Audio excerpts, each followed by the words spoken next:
Before we dive in, here's another show you can enjoy in the True Story FM family of entertainment podcasts. Hey, psst. Hey, you see that Snickers over there? If no one's looking, you should just take it. No! Don't listen to him, my son. That would be stealing, and stealing is a sin. Sin Schmin, it's a friggin' Snickers bar. You deserve to have it. Sinning really satisfies you. Repent, my child. Virtue is the only real snack worth savoring. For that candy bar is merely a gateway to nougat damnation. Has this ever happened to you? Listening to the devil on one shoulder and an angel on the other, and you're not sure what to think? Then we're here to help. I'm Pete Wright. And I'm Tommy Metz III, and this season on All the Feelings, we're examining the 7 deadly sins. You know, the fun ones. And the 7 heavenly virtues. Which are also a thing. Through personal stories, historical oddities, and way too much embarrassment, we take you on a thrilling journey through all the goods and the bads you hear about in church. But without all that pesky church stuff. So come join us for All the Feelings Season 9, a sometimes funny podcast about being human. All the sins, all the virtues. All in one place. Go to allthefeelings.fun to learn more, or subscribe to All the Feelings wherever you get your podcasts. Game over. Do you like movies? Do you like sports? I never played that sport on the screen, but I really enjoyed how the movie made me feel. Well then, have we got a show for you. The Adrian Moment is where my friend Ocean and I discuss the triangulation of sports, movies, and life. We dive deep into the movies, discussing how they relate to and have affected our lives. We will talk about why the sport matters to the movie, why you don't have to love the sport to enjoy the movie, and mine a few nuggets of meaning inside the story you may not have realized was really there. After listening to our show, come join us for more conversations about the movies that portray the thrill of victory and the agony of defeat. Find the Adrian Moment podcast on your favorite podcast app and join us while we cover the sports you love and the ones you never think about. You will never see sports or sport movies the same again.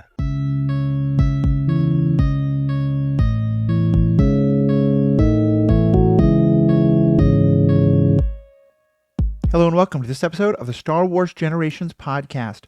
Friends, we've come to the end of our run on Andor. It's been a great time, but we have been putting out episodes about 24 hours after the episodes aired, and we're a little tired. Between that and the baby shower we had for my new young Padawan that'll be coming along soon, we need to take a week off, but instead we're giving you a rebroadcast of our original coverage of Rogue One, the movie.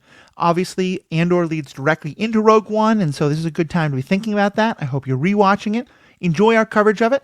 And for members, we're going to be doing a rewatch of Rogue One in light of everything we saw of Andor and commenting on that in a members-only bonus episode for this month. So always think about becoming a member. All the information is in the show notes, only $5 a month, $55 a year. We'll have more episodes coming to you. We're going to do some Andor feedback and look at it from a couple of different perspectives. We're going to be jumping into the Clone Wars episodes, continuing with Season 2. So much coming for you. Thank you so much for being a listener. We have spoken.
Hello, and welcome back to the Star Wars Generations podcast.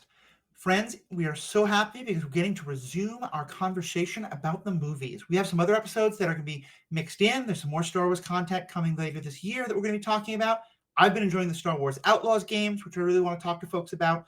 But today we are talking about the next movie in our journey, Rogue One. And this is a movie about people showing up when they're ready. Some of them are ready from the start. Others of them have to show up partway through. So right now it's myself and Erin McGowan. Alex Corman, he's going to be that guy who comes to the U-Wing, right at the last battle. He's going to be jumping on when he can. He's the bandwagon rebel. He's Yeah, the guy that just defected from the Empire. Exactly. So let me just start by, what'd you think of this movie?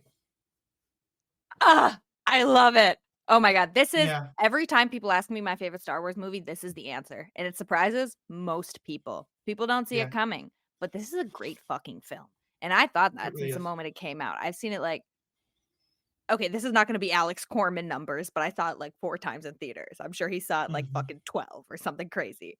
But yeah, I just loved it. And it's such an important story. And I love how much it kind of grounds and brings the Star Wars world into realism. Yeah. Because it's not black and white.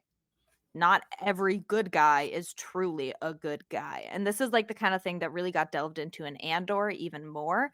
But Rogue One walked so Andor could run, Yes. 100%. We needed this film to bring a more adult tone to Star Wars. Having a movie where your male protagonist and hero, who you're supposed to have all the happy feelings for, shoots his ally in order to escape. That's not heroic. That is not what the Jedi would ever do.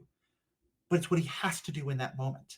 And for me, I love the high adventure of the Star Wars movies, but this feels so much, like you said, it feels so much more realistic, There's very little Sith powers, or there's very little Force powers except for Darth Vader doing Darth Vader things. There's most of these people, if these people don't do their mission, Luke Skywalker never does what he does. But Luke Skywalker doesn't know any of their names. Neither does Leia, neither does Han, none of those people do. And it's just, there were so many things that I loved about this movie. And it's funny because as I rewatch it, I'm reminded, and I think this is an important conversation to have within Star Wars right now, I love the movie so much that I forgive the ginormous plot holes that there are and continuity errors of things things happening that just doesn't, I have no idea how fast light speed is and where all these places are because ships appear at the speed of plot. And, but the thing is, it's so good and it does so many things so well that we don't care. Because the fact is, no Star Wars project has been perfect. They all have little things like this. And it's fun to laugh at them. But the fact is, this is just a great movie. Mm-hmm. Yeah. Light speed has never been a science and it never will be. It's just like you said, it's speed of the plot. It's just the way it goes. Yeah. But yeah, no, I agree. This movie is, it's so good. Let's get into it. Where do you want to start? Plot points or characters? Let's start with some of the plot points. This was such and this may be more overall, but this was such a different kind of movie from everything we've seen in Star Wars. There was no plot crawl at the beginning. The music was just this one jarring note instead of what we're used to. How did it feel watching this movie that was so much grittier, so much realer, so different from the kind of high space fantasy that we're used to in Star Wars? Well, my first time watching it through, I went in pretty naive. I was like, it's a Star Wars movie, Mm-hmm. And I watched it through that lens, until the 11th hour. Literally, they're climbing down the tower on, forgot the planet, but whatever planet. Scarif, thank you. They're climbing down the tower. Everything's gonna end, and I'm like, I wonder how they're getting out of this one alive. I didn't know. Spoilers, they all die. Spoiler, they all die. Oh my God. I didn't see it coming. It was horrifying. Oh wow, that's awesome. It was awesome. so sad. No, Sure. I can be so naive. And as a young budding bisexual that was equal parts in love with Cassian and Jin, Diego Luna and Felicity Jones, it's unfair to put them across from each other. It's really unfair. They are very attractive people. It really is. and then to see them just blink into nothingness. I was heartbroken. It was horrible. That's fair. That's fair. Okay, well, the council has spoken, but Alex has decided to defy the council and join us even though he's late. Alex Corman, what do you think of Rogue One? It's one of my favorite Star Wars movies ever made. I think it's potentially the best thing Disney's made in the Star Wars era. I believe that everything from the acting, the interesting story, it makes me really sad that they got away from anthology films, because I understand that Solo maybe wasn't as good, but like Rogue One really just knocked it out of the park for me. And I remember seeing it in theaters and accidentally leaving a bruise on my friend's leg because I was just pounding on it when Vader was going down the hallway, and seeing that for the first time, because I was just losing my mind. Oh my God. Losing my mind, Erin. It was so much good. And we're talking just now about how was it for you seeing this movie that was so different from every other Star Wars thing that we'd had? You know, I liked it because, especially at that time, we hadn't really broken away from, you know, the main storyline. I mean, even episode 7 was still in line with its new characters, and Rogue One had the familiar faces in, you know, like little cameos of, like, you know, Mon Mothma, and you kind of knew what was happening, but by and large, you know, outside of her, like Vader, like there wasn't really that many familiar faces. But it was funny because it was the first time we'd actually get to see like a ground level movie about the rebellion. It was like, this is what went down. And I understand some people were like, this whole movie was made just to fill a plot hole. And I don't really think that's true, but even if it was the best damn plot hole fill done ever then. Because like, and it does, I think, add so much extra meaning to episode 4, because like originally when the movie was made, it was like, here's the weakness of the Death Star. But now to know that, like, Galen Erso, like risked his life, died, and put so much of his time, effort, and life on the line to purposely build a bomb in the Death Star, like, just, and knowing what the Rogue One team went through to get the Death Star plans, and it just put so much more credence and meaning to that mission, and the battle over Yavin and all of that. Just, it was just wonderful. It tied it in while still being unique, and we got to see Vader's castle. And Vader's castle made me lose my freaking shit in theaters to know that little Annie built his castle on the site of his greatest failure. I like it. Well, and so I mentioned before you got here, Alex, that I think one of the things that is great is that, like a lot of Star Wars movies, it's such a good movie and we so enjoy it that we forget about the fact that there's some massive plot holes and continuity errors. And I just want to lift up a couple. We're not going to spend the whole episode talking about these, but just to give 2 examples, because they're so much about the scenes you just talked about. First of all, and this is one I hadn't noticed until this time, as all the ships are taking off, and we've already heard that General Radiss's ship has already left, we see C-3PO and R2-D2 watching them take off. Then we watch Princess Leia's ship take off from Admiral Radiss's ship, which we find out in No Hope has C-3PO and R2-D2 on it. Oh. So that's a little weird. But the more important one, which again, it's like, maybe they took a shuttle. Again, this one doesn't make sense, but like, who cares? Vader watches Princess Leia's ship break away. He watched them run the plans onto the ship. And then when they show up in the next movie, she's like, oh no, we're on a mercy mission. I don't know what you're like. He saw them, and she knows he saw them. Well, to be fair, do we think so? Okay, well, the thing is, I guess they do have hyperspace tracking, but I guess she was trying to play. I mean, what else are you gonna say in the situation? Like, yeah, we have the plan. Screw you. I guess you have to lie. Like, I think I'm gonna chalk that up more to like desperation time. I don't know what you're talking about, because Vader is like in episode 4, he is so adamant. I know the plans are there. I know they're there. Like, we intercepted. The rest of the crew is worried that he's not justified in taking her ship. Like, I went back and watched those scenes. Do you think the stormtroopers knew? Well, his other officers who were on the ship with him and thus would have seen her ship break away. Okay, I don't want to spend too much time with it. I guess it doesn't bother me that much, but I get what you mean. My whole point is it doesn't bother me at all. Right, I think it's worth pointing out. Fair. But like the reason I bring it up now is that I think with more recent Star Wars content, people are bringing up things like that. But the fact is, they've always been in Star Wars. Oh yeah, dude, there's continuity errors across the board. The Force is a dying religion that most of the people who were officers with Vader on the Death Star would have remembered fighting with the Jedi 19 years ago. Like, yeah, and the solution to the first Death Star gets blown up was build a second Death Star. Can you imagine if they included a second Star Killer base in Episode 9? Like, people would be up in arms, say it's lazy story writing. That everyone wants the Lego Star Wars unfinished Death Star, and everyone wants, to talk about. Yeah, I agree. I agree. Anyway, and because I will say, I don't cry at movies often. At least I didn't back then. I've been in therapy for a while and more in touch with my feelings, and I do a lot more now. But when I realized that the plans had gone to Leia, and because it was pretty recently, I think after Carrie Fisher had passed away, and she turned and just said that one word, hope, I was bawling. It was such a beautiful way of showing me this beautiful story that was below the radar screen to everything we've seen in the movies, but was so vital to the movies, and then tying it together with just that one moment was just chef kiss perfect. I don't think she had died before that movie. Didn't she die right before The Last Jedi came out?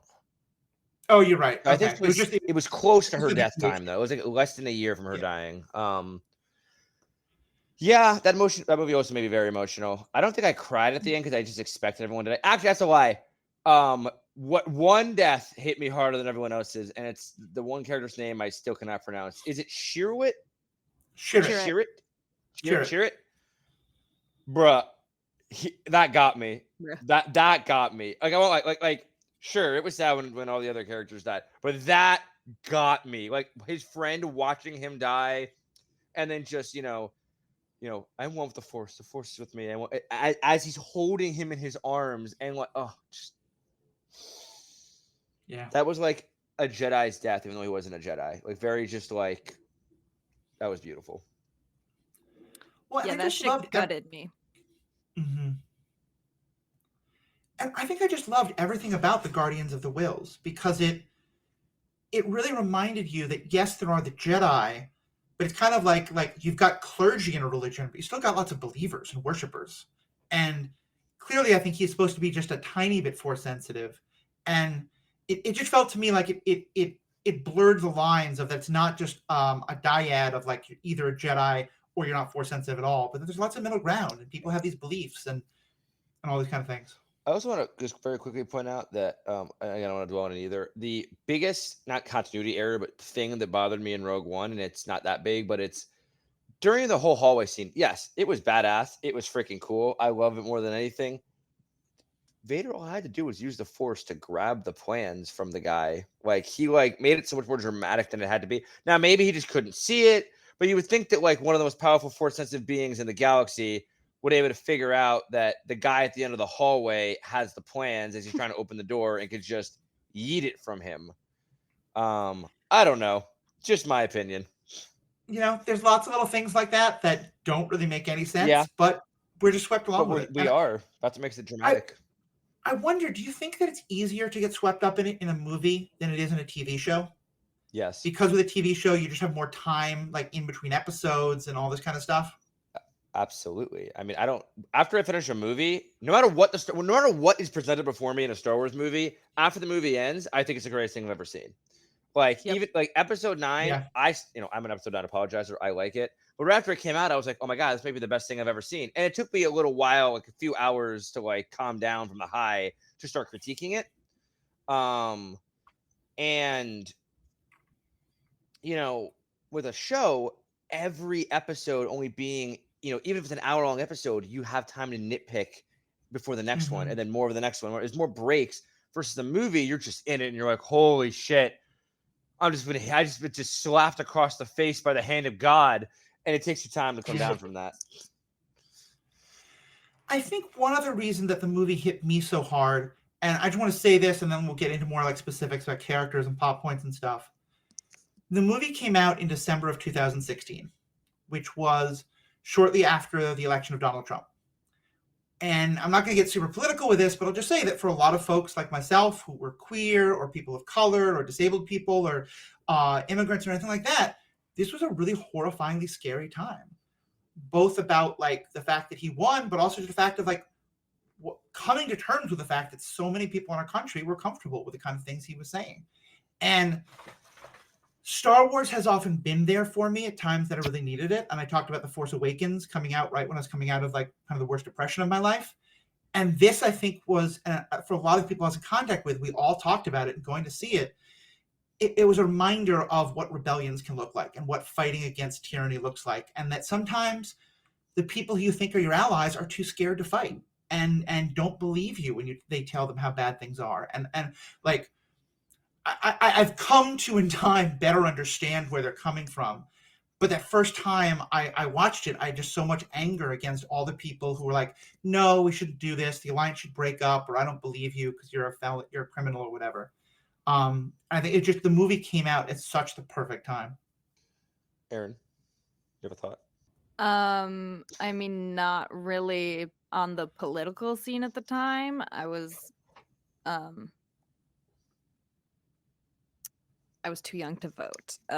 Yeah. And I was still very much under my parents' roof of thought.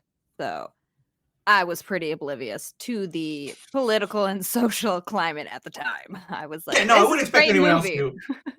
Yeah, that's fair. But that's good to know. Like I feel like it was a very poignant time, like looking back in history for that to come out of just like such a time of just unrest. Like regardless of what side you were on, shit wasn't good. Like there was a lot of unrest. There was a lot of like tension and just disquiet and uncertainty. In America specifically. And yeah, it was interesting to have this different type of a story and different type of almost different style of Star Wars media brought and introduced to us in a time like that. And the movie did really, really well. And I think that's why we kind of got as much content as we have since that is more similar to that movie. These more serious shows and things like that. Not that the sequel trilogy isn't, serious and adult themed. It is, but you know what I mean. It's grittier. It's darker. It's a little more realistic. Yeah. I think it was originally even darker, and they like rewrote a lot of it because it was too dark. If I remember the news reports at the time. I thought it went the other way. But either way, what I do know is that my one anger about it the first time I saw it is in the trailer. I saw what I thought was going to be the greatest line ever, but they cut it when she's being interrogated by the rebels, and she says, "Well," and they're asking her about why she does all this messed up stuff, and she says, "Well, this is a rebellion, isn't it? I rebel." Which I just thought was hilarious. Did you guys see that in the movie? Say again? She doesn't say that in the movie? No, she doesn't. She said it in the trailers. Maybe I'm just headcanon because I've seen that trailer so many times. Right? Exactly. Rogue One, I also want to... I was going to say quickly, I feel like I also think it stands out because across the board in the original movies, the only like kind of ground, in-depth ground operation, we see a little bit on Hoth, but like really like Andor, and that's more of a stealth mission. It's not really like, any intensive war. Like Rogue One, we're seeing like in the air, but also like deep on the ground fighting and like how the rebellion guerrilla warfare was working. And we get to hear like Saw Gerrera's ideologies, like the different ideologies in the infighting within the rebellion. Like in that one meeting where like they're all, should we like actually make this move? Are we strong enough? It's cool to see, like, just like any other rebellion, it was so close, a thread of failing. I mean, like it basically took people rebelling within the rebellion to actually spark what we see in the original trilogy, and all the boldness that that they ended up taking on. But it's cool to see how close it came to failing, which I think does also mirror the real world, which is like those momentary decisions, individuals making sacrifices like that are the difference between like freedom or tyranny in this instance, a galaxy. And I thought, again, I promise I'm going to get to the characters, but what you brought up hit something else I wanted to say. At the time that we were watching this movie, the way that warfare is being portrayed, I think, is very intentionally linked to real world conflicts that people have a lot of mixed feelings about.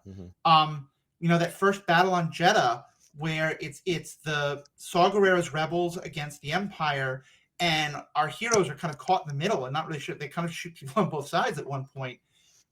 That was done in like Jeddah City looks mountainous and kind of desert like, and it's all very brown. And they talk about religious fanatics being the attackers. That very much for people who were watching at that time, brought to mind the images we were seeing on our TVs about Afghanistan and Iraq and the conflicts happening there.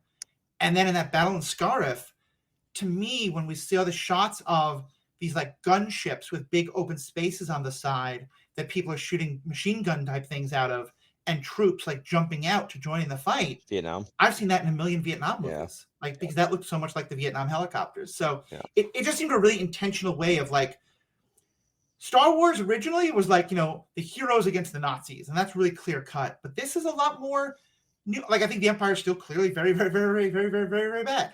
But like, it just made, it's the idea that you have to make moral compromises, but then you also have to question those as part of warfare. And Andor, the series, took that and really ran with it, and that's how we got one of the better Star Wars series as well.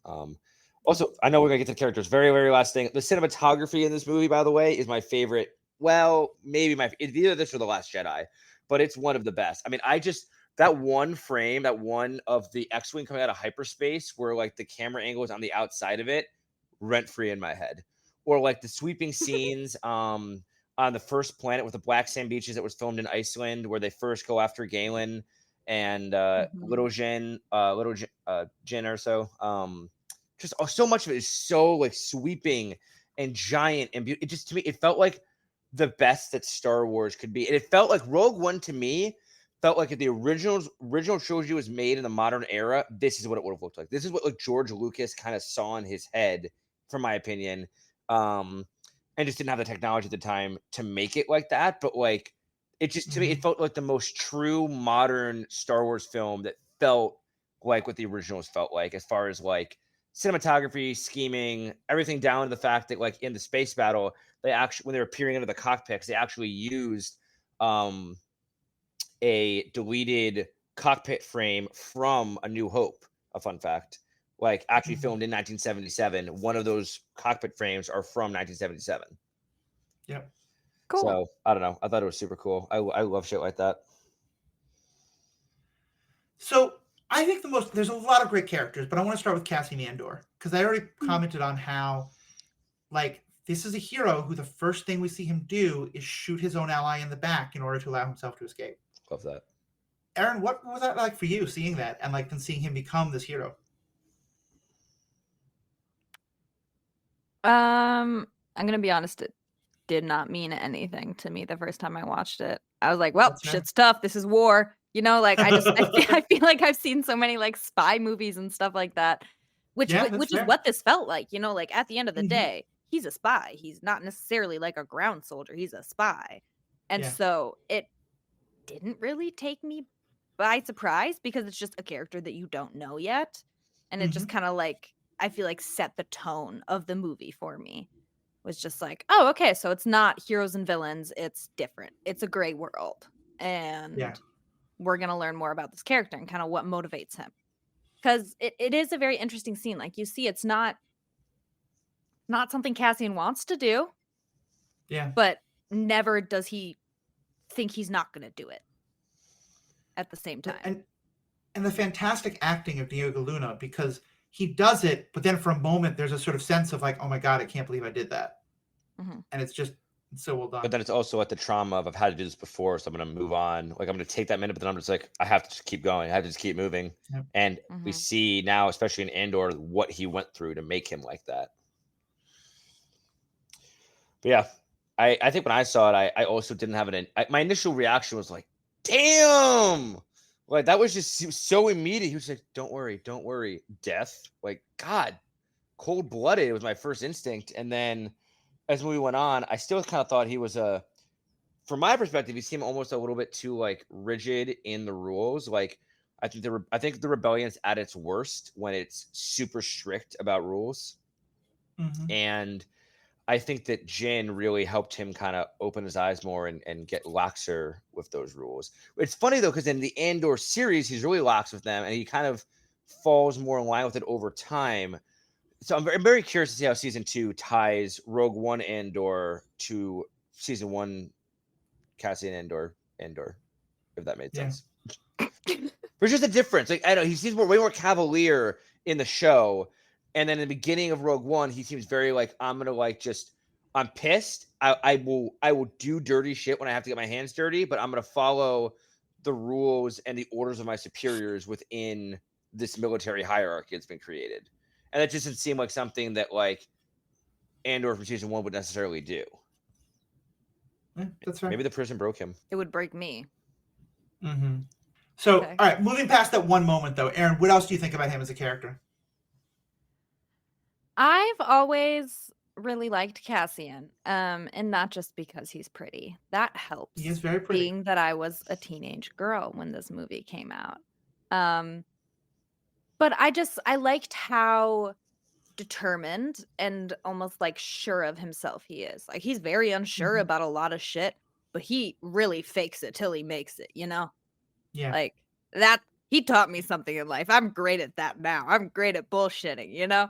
And so I just feel like it's cool to see a character that has such emotional depth, and that comes from Diego Luna being such a good actor that he can portray all these things about like being a hardened criminal, you know, willing to do criminal in quotes, a hardened rebel, willing and ready to do whatever is necessary, but also someone who does deep down like he has this like hope, you know, like that's why he's in it, and he's willing to, like you said, Alex, kind of like push past the rules that he is so strongly set in at the beginning of the movie, because he starts to come along to Jin's side of thinking. And I think that the two characters separately, very incredible characters, but I feel like they were really, and of course they were designed to play off each other really well. And that's kind of the point of the movie. But it was just so well done how those two characters interacted from start to finish, just this clashing of these two really strong personalities and kind of where that left them. Yeah, I thought the interplay between them was just so well done, particularly because there was never really a moment where it felt like one of them was clearly right and one of them was clearly wrong. You know, like I did feel like I wanted Jin to want to join up, and I hated that she kind of had this very cynical attitude. But then, like when she said, you know, when someone asks her, like, do you really want to see the Imperial flag flying over the whole galaxy? And she says, it doesn't matter if you never look up. It reminded me, like, again, going back to the conversations I was having, there were people I knew who were in really bad situations who were like, it's not going to matter to me. Like, I'm already, you know, unable to get a job, unable to get any kind of, you know, things like that. And I'm not going to get into the politics like voting or not, but like, I definitely think everyone should vote, but like I understand the level of hopelessness and the level of everything is out to get me. So why do I care who it is who's holding the whip that's attacking me, you know? And that wrapped into the conversation of hope and the fact that I feel like on some level it doesn't have to be completely resolved, you know. That part of what Cassian and Jin do is just to kind of say, like, I see you and I see where you're coming from and I get where you're coming from, and we're working together and we don't have to agree on this entirely because we believe in hope and we believe in getting this done. Then you have K2, one of the funniest droids in the galaxy. That dude was the greatest comedic humor. Actually, high key, maybe I was most emotional when he died, and that was a droid. Yeah. Because he was so funny. I was so attached to him. And then he sacrifices himself for Jin and Cassian in such a powerful way. After, I might add, my man takes down so many stormtroopers. Like, a ton of stormtroopers. He was like not messing around.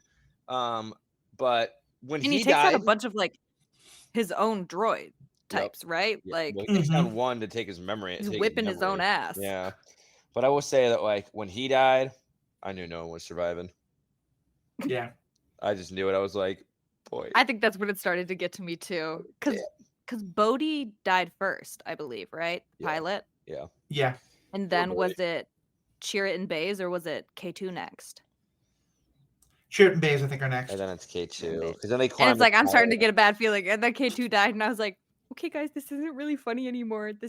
Come on, guys, this isn't funny. I want you to stop killing my characters, guys. It's not cute anymore. I get it. We had to have some emotional loss. Like they're gonna be okay, right? Alex, you missed this, but I covered that the first time I watched this movie, I was so truly and genuinely naive. I believed until the 11th hour that someone was gonna fly in and save Cassian and Jin. I thought they were making it out of there. I believe you. Everything I know about you makes me believe that you would believe that to the last moment. That's hurtful. Yeah. You're just an optimist. I think I was coming from the exact opposite perspective. I went in thinking like, oh, all right, well, I know this sounds dark, but I hope they kill everyone off, because or else like we're gonna have more plot holes of like, why didn't those people continue to do good things?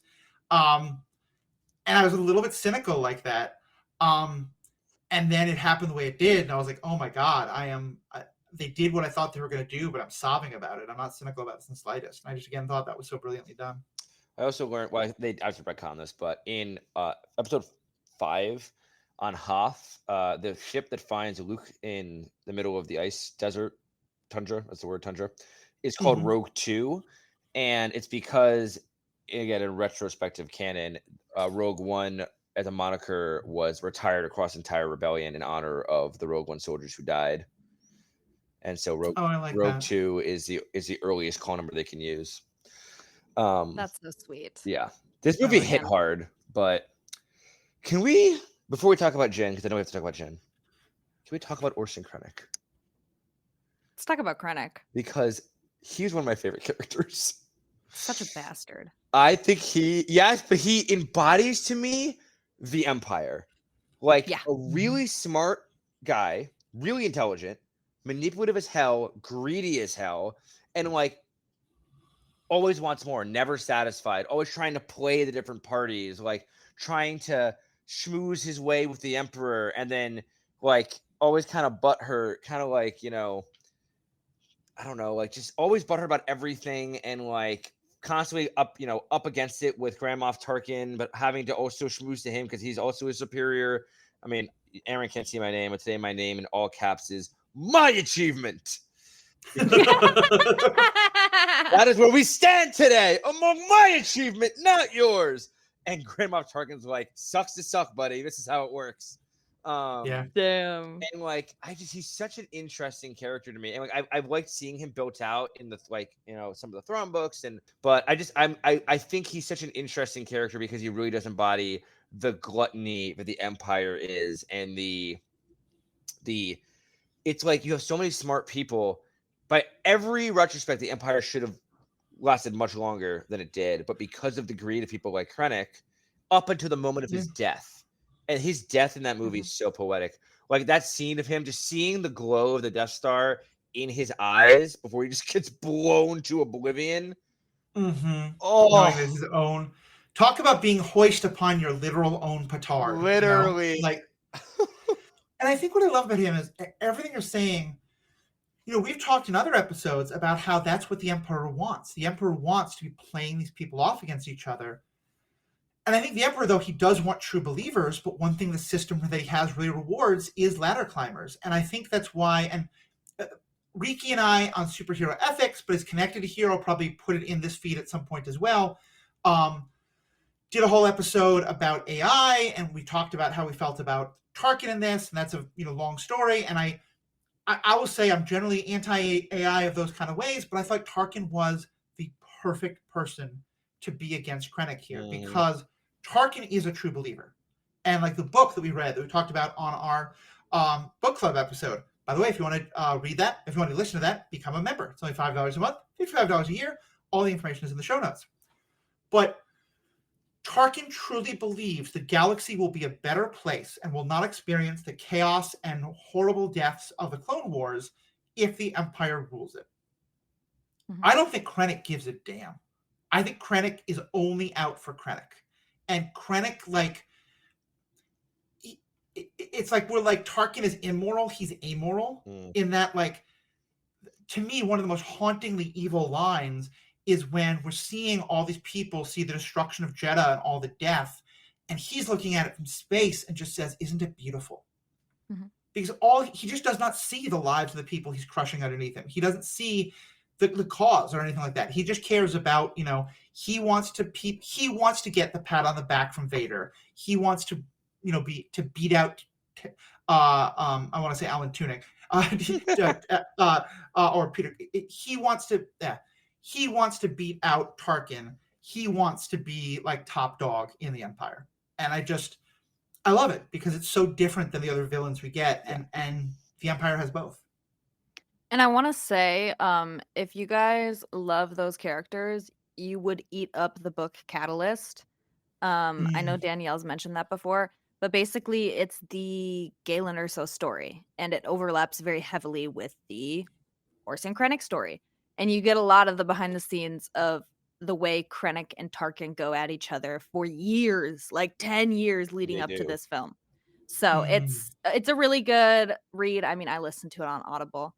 But it's one of the, I mean, as far as Star Wars books go, it's a little slower paced, I feel like, but I still really enjoyed it. There's a lot of good world building. Yeah. And if you like political machinations, that's the book, Catalyst. And I mean, it's also, I mean, like we even see in the Thrawn books, I mean, Krennic and Thrawn are like quietly going at it for years as well, because Thrawn wants all the money devoted to his TIE Defender project, while Krennic wants all the money devoted to the Death Star.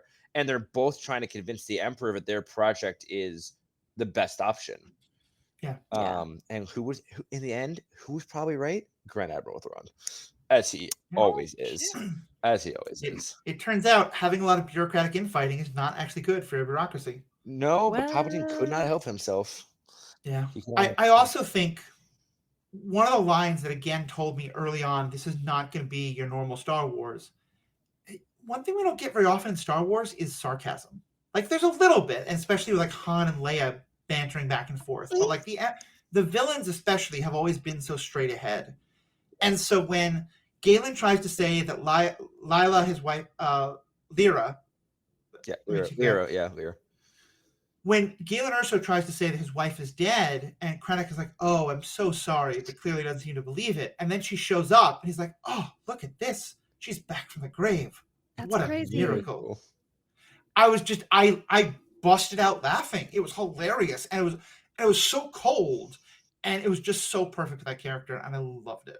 I agree. Yeah, that also got me, and like, it's just he's so good at manipulating people, and he's so cruel. I mean, the way he killed all the lead scientists in front of Galen on Eridu, just oh my god, I really liked his portrayal, and his look too. It's just like clean white ISB uniform, and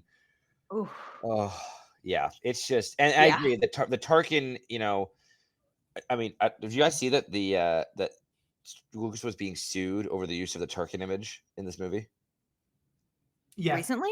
Like it's in court right now. Basically, like Peter Cushing's best friend, he like signed over, like Peter Cushing signed over rights to his image and was like, no one can use your likeness unless my best friend here signs off on it. But Lucasfilm like reached out to Cushing's family. They had given their blessing and signed off on it. They'd even given the money to his agent. Like they went through all these channels. But there's one contract basically like now almost 10 years later is trying to like sue them. It's interesting. But point is, I was going to say that I actually really do like the fact that they like, I think that was one of the more successful uses of the deep fake technology. I thought it looked just like Peter Cushing, and it felt menacing. I felt Tarkin's menace. And I've contended my whole life that he's one of my favorite Star Wars villains because of how like just it's like the really proper cold menacing smart type. And him and Krennic in a room together, that scene on the bridge, like watching the Death Star be built, is so good. It's so good. I can't imagine what it'd be like to be an officer in that room. Mommy and daddy are fighting, and it's terrifying. And then Krennic pushes his luck with Vader, and we get one of the dumbest but funniest dad joke lines. Be careful not to choke on your aspirations, director. I was like, bro, no shot. Anakin, who does not know he's a dad, is out here making dad jokes. Like, Especially because it's a double pun. It It's is. like the choke while he's being choked, but also aspirations, which is another word Yep. for breaths, but also for like aspiring to that. Anyway. And we get that after like the most cold, badass, seeing him be put back together out of the Bacta tank and like the slow shadow casting, like large shadow casting on Krennic. And then he ends it with that silly ass joke. Like I said, but then you spend 2 seconds going, "Oh God, writers, why?" And then you're off to the next adventure. And so you don't care. I just chalked up to that. That's No. Anakin being Anakin. I spent probably 30 seconds going, hell fucking yeah, that's a great joke. It's a great joke. Hell yeah, brother. Anakin would totally say that Anakin, shit. He would totally say that Vader shit. would not, but Anakin 1,000%. I can see him saying it to Ahsoka. Like he totally would. He totally would. All right, let's get back to talking about Jyn though. Yeah, so we started talked about her, but like, what do you guys think of her as a character? And especially as the main protagonist. Badass as fuck. Felicity Jones was a perfectly cast character actress for that. I think that she portrayed the, like you just said earlier, Matthew, like how she had that line early on of "It's not a problem if you don't look up at the Imperial flag." It's like the portrays this perfect mix of like clearly had hope in the past, it was shattered, is beaten down and broken early in the movie, but like rebels in her own ways, and like she is driven initially by selfish reasons, like wants to save father, wants her own freedom, but slowly like buys into the premise and the concept. And I think that like that transition, that character growth was portrayed so well. But by the end, she's like all in, and she's like emotional. She's connected with everyone. She helps Andor Cassian grow. I thought she like was such a great catalyst and a great, especially early on, foil for the way Cassian was, where the two played off each other so well, and then kind of grew together to the point where like at the very end, like they were so close. And when I first saw the movie, I wanted them to kiss. And since then, I have no desire. I think it's so much better without any sort of kiss at the end, because it's not what it's about. There was not, even if there was a slight bit of like romance there, it wasn't what it was about. It was about their relationship, their growth together as people. And like that hug to me feels way more emotional as you're dying. And it's like, I don't know. It's interesting how I saw that differently when I was 19, 20, 19 than I do obviously now as a more formed adult with a fully formed frontal cortex. You're under 30 adult. Anyway. 27. I have a full brain now, at least. Okay. Erin, what do you think about Jyn? Oh my God. I always loved her because she just doesn't take people's shit. And she just is always down for a fight. Like, it's so funny. I feel like the first couple of times we see her, she just keeps getting snatched by people and ending up like in interrogation situations. And she's like, "Ha, fuck you!" Like, spits at them, and they're like, "Bro, chill." The fact that on the prison planet, like she attacks the person who's rescuing her, just says so much about her character. Yeah. You're being rescued. Try not to resist. Yeah, no, she is a strong, independent woman. Heavy emphasis on the independent. That's the way she likes it. It's the way she wants it to be. Yeah. And she really fights the rest of the rebels for most of the movie as they try and like bring her into their fold. They're like, "Yes, so let's be a family." She's like, "Fuck you guys." Yeah, Andor's like, where'd you get that blaster? I found it. Give it to me. None of your business. Give it to me. No. It's like, and she was like, I need a weapon. Fuck off. And he's like, all right, whatever. Like, yeah. You know, I love it so much, and I have a headcanon that like someone told Leia more about her, because like the person Leia grows up to be in terms of being so. But I mean, she was super feisty and independent even as a kid too. Like I just wish the two of them had hung out sometime, because I think they would have got along so well. And what I think is amazing about her character, both how she's written and then also what Felicity Jones does with her, is, you know, this was a time when we were starting to like be like, we don't have to always write like the women as like the, you know, person who, the maiden in despair who needs to get rescued. Like, let's write badass women. But so then it was a lot of male writers writing badass women who never really had any character development beyond that. And seeing that she is super badass, that she's super like unwilling to trust anyone, and she's going to have this hard exterior so much, but that she also then makes herself so vulnerable in terms of like, she really feels so abandoned, first by her father and her mother, but then also by Saw. Like, kind of like the same thing happened to her twice, is that she went and hid and then no one came for her, or like the people who she wanted to come for her didn't come for her. And just the way I saw that vulnerability in her scenes with both her dad and with Saw, and how that it didn't feel like it was like didn't match with the hard exterior. It made it sense like, oh yeah, this is what she's kind of hold on to. So of course she has this exterior of like, F off, no one come at me because I don't need you. It worked so perfectly for her. Yeah, I agree. And like, I also think it was cool to like see, you know, flashbacks to young Jin. The actress who played Kid Jin also was really good at showing like the fear and like what sparked her like drive later in life, like her love of her father, that connection they shared. And I don't know. I think it the whole movie really does do Jin justice. Yeah. Down to the final moment. Like they put a whatever she said, they put a fuse in your big machine. We're gonna blow it up. So fuck off, Krennic. Yeah. Like, I also love that at the end, there's an old expression, there's no zealot like a convert. And it's kind of like all the rebels keep talking about hope and talking about taking the chance. And she's the most against it. And then at the end, she's kind of like, wait a minute, isn't this what you guys all said you wanted? Like, she's the one who believes their stuff even more than they do.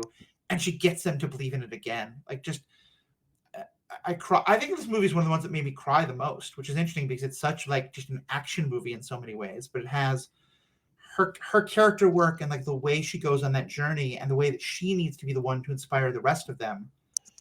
When everyone else is trying to be like, hey, maybe hope isn't a bad thing. I just loved it so much.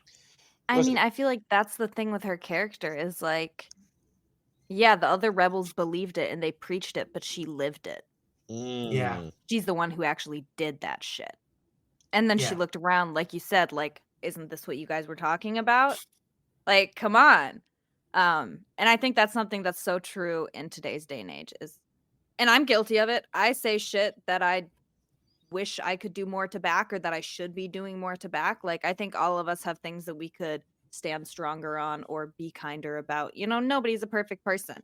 But I think it's like, it's a cool lesson to look back on and be like, even this person who was the most disillusioned and the most against them can do kind of like a full about face turn when it's for the right reasons. Yeah. And when it really matters. Yeah, and the fact that not just that she does it, but then she inspires not only the people who were with her, but all these others who, as Cassian says, we've all done terrible things, but we're ready to do something better. Can we talk about Saw quick?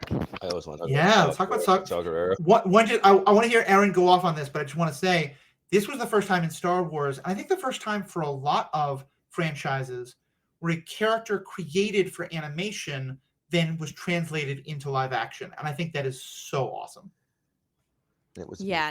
I, as a girl who grew up in the Clone Wars, Saw Gerrera was always hot. So I will be honest, this was disappointing. Not that Forrest Whitaker is not an incredible man, super awesome, but he's just way older than I had, imagined Saw to be, because the Clone Wars was 20 years earlier. That's the way age works. So I was a little disappointed. I was hoping for daddy. We got more father, or estranged uncle. Estranged uncle was crazy. It's so interesting to see how strong his convictions, and as a Clone Wars lover, just how much he has warped over time, and how he still believes that he's just as extreme as he was in the beginning, which I do want to put it out there. He was always an extremist. He literally helped raise what would be considered a terrorist group, So like, so did Anakin though. Slay. But yeah, I really loved seeing him in live action. The fucking brain sucky alien he had, that shit was scary. When I finished watching the movie the first time, I was like, maybe I don't like Saw Gerrera so much. That was kind of scary. I didn't really like that. Poor Gullet. Yeah, I also was like fangirling when I first saw Saw in live action, because I also grew up in the Clone Wars and was like so freaking excited to see a Clone Wars character brought into live action. Mm-hmm. But I was like, damn, age has not done my boy well.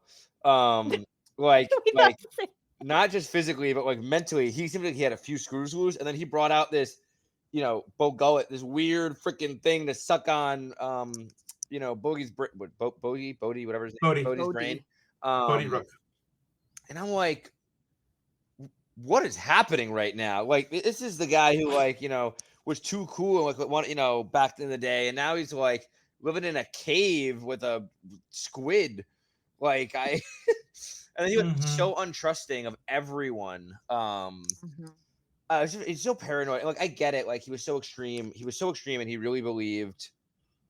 He was so extreme and really believed that, like, what he was doing was necessary for the rebellion to succeed, and like still believed so firmly in the cause in the end. But damn, homeboy was on one in those scenes. He was off his rocker a little bit. But it was a little badass to the way he ends his life. And he pulls out his respirator and he's just like, come and take me. Take me. Yeah. I loved everything about him. And I'll say I came from the opposite perspective. I had never seen the Clone Wars when I watched this movie. This movie wound up being part of what inspired me to go ahead and watch the Clone Wars. Clone Wars started in 2008. Say again? Clone Wars started in 2008, Matthew. Yeah, but then 8 years. They were an adult. Clone Wars. That's fair. That just is wild to me to think about. Well, it was also, remember what I said before, and again, this isn't my attack. This is just where I came from. I stopped caring about Star Wars after the prequels, right? Because they broke my heart so much. Right. And just everywhere we go, Star Wars was so maligned and mocked and all this kind of stuff. So, yeah. And so I went back, and people have been telling me to watch the Clone Wars for a while, especially Paul, and wanting to. But even without having seen them beforehand, like, to me, this is what always the goal is. Like, you want the people who've seen the character before in the other medium to love it, but the people who haven't to love it as well. And I thought everything about him was perfect. And then when I saw the character in the Clone Wars, I was like, oh, cool. This makes total sense how he gets there. And I saw him as old. It's funny because Forrest Whitaker he always was kind of the sidekick, the actor playing the sidekick character who wasn't as attractive as the main star. But then he plays a very important part in The Crying Game, which was just this beautiful, wonderful, erotic movie that he's important in. But what I saw him as more than anything was kind of similar to Darth Vader. Like, the first shot we have of him is his metal leg, and it kind of like clangs in this very, very like metallic way. And then he has that respirator that's very much like Darth Vader's. And it fit for me because, what is the dark side? The dark side is when you hate something so much that it starts to consume you. And that's his story. That for him, the fight against the Empire became a fight of hate because of the death of his sister. And that by the time of this movie, he is so paranoid and he sees everyone against him as an enemy. And he is just lashing out and killing civilians and doesn't care. He's still fighting for the right cause. And as we'll talk about, like with Andor, like, kind of unfortunately, like, Mon Mothma by herself doesn't win the rebellion. Like, Saw and even more extreme people in Andor are necessary parts of it. We can debate about should they be, but they were. And everything about his character, it made me so happy because those were the debates we were having. I was like, what do we do now? Both in everything in terms of like, how do we feel about people like going to extremes in other parts of the world? Should we be going to extremes in our part of the world? Like, should we be saying like with moral clarity, like, no, Saw's bad, Mon Mothma's good? Like, I don't know. His character was just so nuanced and so rich. I loved it. I loved everything about him.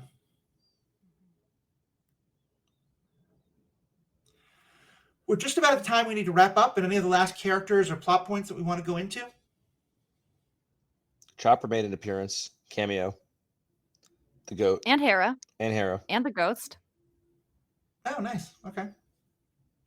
I do like that. Like, first of all, you're like, Blue Squadron, who are they? And then you realize it's because they all get wiped out. But then, like you mentioned, there was a scene from the New Hope that wasn't in A New Hope, but they also did put exact shots and voice things from New Hope. So like when they say red leader standing by, gold leader standing by, those are exact things from the from A New Hope. Yeah, and they actually took the actual footage from it too. Yeah. Yeah, and they show why has Luke become Red 5. We specifically see the destruction of the earlier Red 5. Mm-hmm. Rest in peace, Red 5. You would have left the rebellion. Should we end with the hallway scene? Sure. Because let's just start with like, people get mad about it because they will say, wait a minute, the only way this works is if all the little indicator lights on Darth Vader's life support, like, why didn't they show up? That's dumb. I think if you better understand the character, and especially if you've seen Anakin in the Clone Wars and you've seen Vader in Rebels, you understand he is, if nothing else, a drama queen. And would he turn off his life support for 30 seconds to make that entrance? I absolutely believe he would. Okay, I didn't know what you were talking about at first, but now I get it. I agree. He would do that. Yeah. I mean, it was the most badass thing I think I had ever seen in Star Wars, and obviously it's been replicated in Luke Skywalker doing it, and Mandalorian, and Maul kind of doing it, and the Clone Wars, and I just never knew I needed to see it just, to me, we had never seen Vader at his most menacing. Yeah. Like, well, we don't see him do like close hand-to-hand combat. Well, more like lightsaber to flesh combat. Right. But I feel like we don't see that from Vader much in like the cinematic universe. I think we see it maybe a little bit in Rebels, but like other than his fights with Luke, we don't see the way that he truly just cuts through regular people. Yeah. And just absolutely mowed down like an entire quadrant of people just for fun, to be dramatic. Like you said, Alex, at the top, this guy, he truly could have force pulled that. Could have saved himself the entire original trilogy. But no, he wanted to be dramatic. And that's the canon in my head. It's not because the other movie came out 30 years later. It's because Anakin Skywalker is dramatic. I can explain a lot of things under that idea. So, all right. Well, last thoughts on this movie. Erin, you can go first. Last thoughts. I just love this film. I love this film. I just always want to rewatch it. People are like, let's watch a Star Wars movie. I'm like, let's watch Rogue One. They're like, no, it's depressing. I'm like, fuck you. We're not friends anymore. Like, watch Rogue One with me. Yep. So yeah, I just have so much love and adoration for this film. I will preach about it till the day I die. Yeah. I agree. It is one of my favorite Star Wars films. I think it is. When people tell me that, like, they're not sure if they're going to like Star Wars, or like they think Disney's ruined it, I'm like, please go watch Rogue One. Rogue One is just, it is singular in this universe. There's nothing, I don't think, like it out there in the Star Wars world. I don't know if we're ever getting anything again like it, but I'm so happy this movie was made. Yeah. I agree with all that. I think this is one of the most important movies for Star Wars in terms of it just opened up, like, you can have a movie without a Force user as one of your protagonists. You can have a movie that's not about the people who win the war, but about the people who win a small little side battle. I remember around the time of this movie, I don't know if it started earlier or after, but the TV show S.H.I.E.L.D. was coming out. And like, I'd enjoyed the MCU, but I loved S.H.I.E.L.D. as a like much more ground level. And I remember we were talking about a lot, S.H.I.E.L.D. and Rogue One is very much of a piece. And I just, and then it gave us Andor, which I think is probably the best Star Wars product we've seen so far. So yeah, all around awesome. Well, thank you so much to both of you. We're going to have Erin stay on for some bonus member content, talking specifically about cosplay and some of Erin's adventures, where a complete convention was built around showing off Erin and her cosplay. I'm only exaggerating just a tiny bit. Exactly. So check that out. Of course, there will be links to buy the different books and movies that we talked about in this episode. And if you go through one of those, if you're like, what, I want to watch Rogue One again, let me go rent it on Amazon, or let me like find the book Cataclysm that we discussed. Links to do that are in the show notes. All of those will also help us here at the Ethical Canada Podcasts, and we'll also just get you great books or movies or fun things to watch.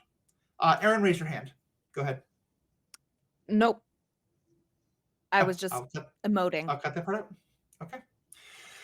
All right. So on behalf of myself, Erin, Alex, thank you all so much. My achievements, not yours. Stay classy, Jeddah. What chance do we have? The question is what choice?